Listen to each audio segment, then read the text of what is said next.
Hello again. As we prepare for a healthy return to campus, we're going to be spending some time with some familiar faces and with some of the experts who are helping us think through this time of transition. One of those who's joining me right now is my friend and colleague, Mr. Derek Green, Chair of the Department of Communications here at Cedarville University. Derek, welcome. Glad you're here. Thank you. You know, Derek, how can we have a healthy conversation around things that we might find difficult or maybe even awkward to talk about? What I'm thinking particularly of is about COVID and the related scenarios around that. And I'm also certain that some of the things we're going to cover probably are going to help us in some other areas as well. Well, I think that the first thing that it's important to realize in communication is that all communication takes place inside of a context. And we are blessed here at Cedarville that we are functioning inside a context of biblical community. And so I think the first step when a person feels that they need to have an awkward conversation, and we're talking about COVID specifically right now, but when a person feels like they need to have an awkward conversation, the first step is prayer. The first step is prayer.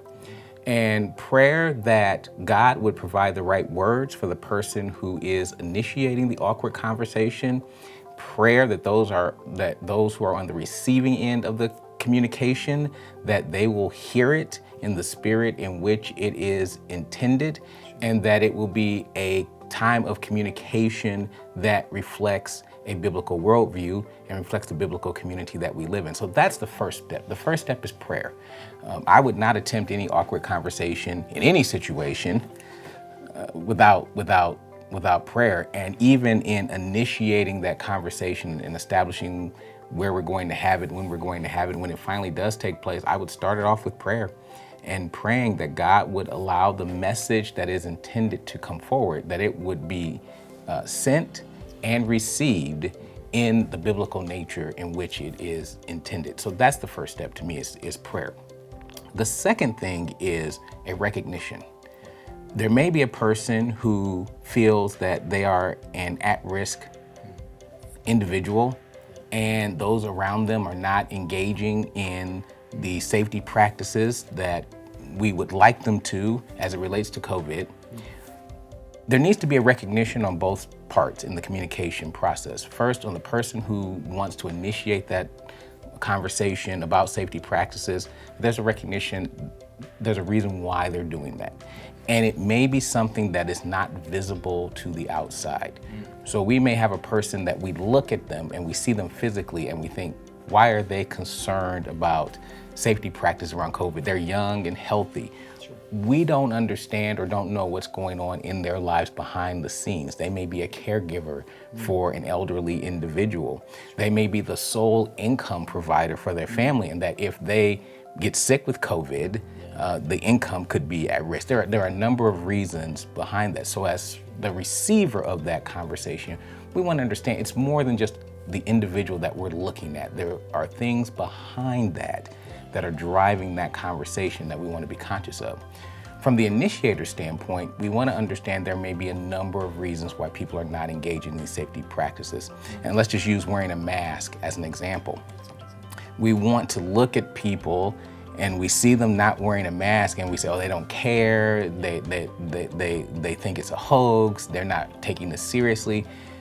The reality behind the situation is that there are a number of reasons why a person may not be wearing a mask. A person who has asthma, which is not a visible condition, will struggle wearing a mask. And so that's difficult. That's a difficult situation for them. And so as we're going to initiate this awkward conversation, we want to look at the people that we're going to be talking to on both sides, both the receiver and the initiator, and understand there's more going on to it than just what we can see. And that's what the communication is trying to get us to, is to understand what's going on behind this, that I'm initiating because I'm concerned about the practices that are taking place here, and the other person receiving that and saying, okay, I can understand that, but I also need you to understand that there are some things behind these things as well. It's very important in these awkward conversation moments to avoid an I versus you situation. That there has to be a winner and a loser in these communication situations. Those are the type of things that will make the awkward conversations even more awkward and potentially turn a working environment to a hostile environment because either you won or you lost when you initiated the conversation.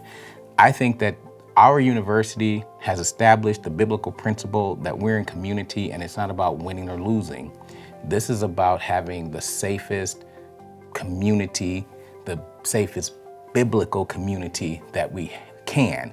And in the biblical community, when it comes to these type of conversations, there should not be a winner and loser mentality. It should be, what can we